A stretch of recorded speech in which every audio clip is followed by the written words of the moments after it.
یزید پلید ما یستحق علیہ العزیز، کہ یزید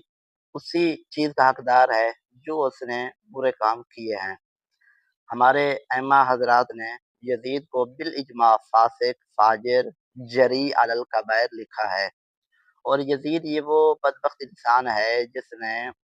اہل بیت کے چمکتے چراغوں کو اور صحابہ کرام کی اولادوں کو اور تابعین کو کربلا میں ذبح کروایا۔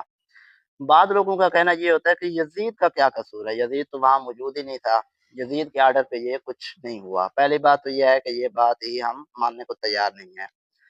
برسبیل تنزل ہم یہ بات مان لیں کہ یزید نے یہ کام نہیں کیا، تو کیا اس نے کروایا بھی نہیں ہے؟ ہم کہتے ہیں اس نے کروایا ہے، اس لیے کہ جو حاکم ہوتا ہے وہ جب برائی کو دیکھتا ہے تو اسے روکتا ہے، اور اگر اللہ نہ کرے اس کی ناک کے نیچے برائی ہوئی اور اس کو پتہ بھی نہیں چلا تو پھر وہ بعد میں سزائیں دیتا ہے۔ تو یزید نے ابن زیاد کو، شمر کو اور خولی کو اور جتنے بھی وہاں کے مردود قسم کے لوگ تھے، کیا ان کو سزائیں دیں؟ اگر سزائیں نہیں دیں تو اس سے معلوم ہوتا ہے کہ یزید کا پورا پورا اس میں حصہ اور کردار موجود ہے حضرت امام حسین اور ان کے رفقا اور صحابہ کرام کو شہید کرانے میں۔ لہذا یزید جو ہے وہ اب سوال یہ ہوتا ہے کہ یزید کیا کافر ہے یا لعنت کا حقدار ہے یا نہیں؟ تو اس بارے میں علماء اہل سنت کا موقف بالکل واضح ہے کہ امام اعظم حنیفہ علیہ رحمہ نے، کیونکہ آپ فرماتے ہیں کہ اس کا جو فسق ہے، فجور ہے، اور پاگل پن کرنے میں، یعنی پاگل پن سے مراد جو بڑے بڑے گناہ ہیں کرنے میں، تو متواتر ہم تک روایات پہنچی ہیں، لہذا یہ بالاجماع اہل سنت جو ہے یہ فاسق و فاجر ہے۔ لیکن اس کا جو کفر ہے یہ متواتر نہیں پہنچا، اور امام مالک علیہ رحمہ اور بعض اور ائمہ کے نزدیک یہ ہے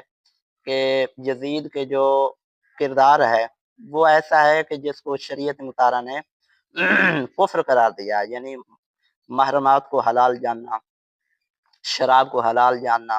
اور لوگوں کے لیے اس کو عام اجازت دے دینا، اور بھی کئی ایسے گناہ جس کو وہ حلال سمجھتا تھا، لہذا وہ کافر بھی ہے اور لعنت کا مستحق بھی ہے۔ جبکہ امام اعظم حنیفہ علیہ رحمہ آپ جو ہے وہ لعنت کرنے میں سکوت اختیار فرماتے ہیں، کیونکہ جب تک کسی کا کفر یقینی نہ ہو تو شخصی اس پر لعنت نہیں کی جا سکتی۔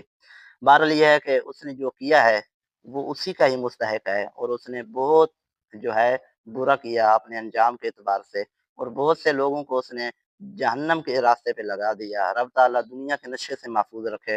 اور ہمیں شہداء اہل بیت اور شہداء اسلام کی قدر و منزلت جاننے والا بنائے، آمین بجاہ نبی الامین صلی اللہ علیہ وآلہ وسلم۔